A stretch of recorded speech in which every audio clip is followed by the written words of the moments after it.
헌법재판소의 박 대통령 탄핵 심판 사건 오늘 마지막 증인 신문이었습니다. 안종범 전 청와대 수석이 나왔습니다. 모두 끝났습니다.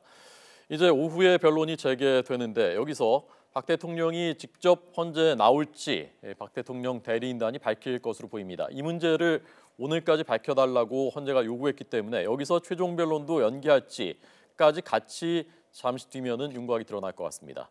최두희 기자 나오십시오. 네, 헌법재판소에 나와 있습니다. 네, 오전 상황부터 전해 주시죠. 네, 안종범 전 청와대 수석에 대한 증인 신문은 2시간 20분쯤 진행됐습니다.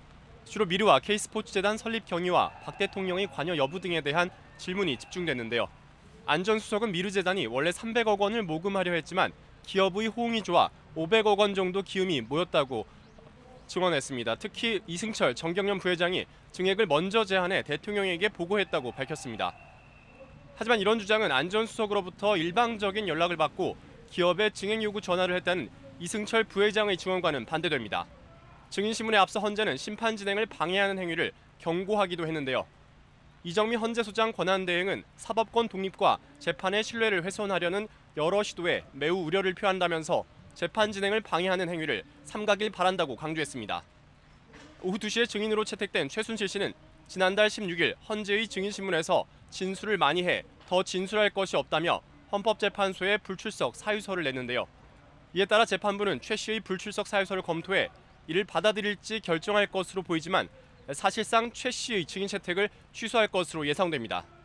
이런 가운데 대통령 측이 어제 국회가 탄핵소추를 의결한 과정 전반에 절차적인 문제가 있다며 정세균 국회의장 등 추가 증인을 대거 신청한 것으로 파악되면서 헌재가 이들을 증인으로 받아들일지도 관심이 쏠립니다. 네. 자, 그래서 관심은 최종 변론이 언제냐 그것에 따라서 선고가 언제일지를 가늠할 수 있기 때문인데요. 잠시 뒤면은 결정이 되는 것입니까? 네, 그렇습니다. 안종범 전 수석에 대한 증인 신문을 마친 뒤 잠시 휴정했던 헌법재판소는 조금 전 오후 2시부터 변론을 재개했습니다. 앞서 헌재는 지난 14차 변론에서 오는 24일에 최종 변론을 진행하겠다고 밝혔는데요. 이에 대해 박 대통령 측에서 시간이 부족하다며 오는 3월 2일이나 3일쯤으로 미뤄달라고 요청했습니다. 그러자 헌재가 박 대통령이 최종 변론에 직접 나올지를 오늘까지는 알려달라고 대통령 측에 요구하면서 대통령 출석 여부에 따라 최종 변론 기일을 잡겠다는 뜻을 밝힌 겁니다.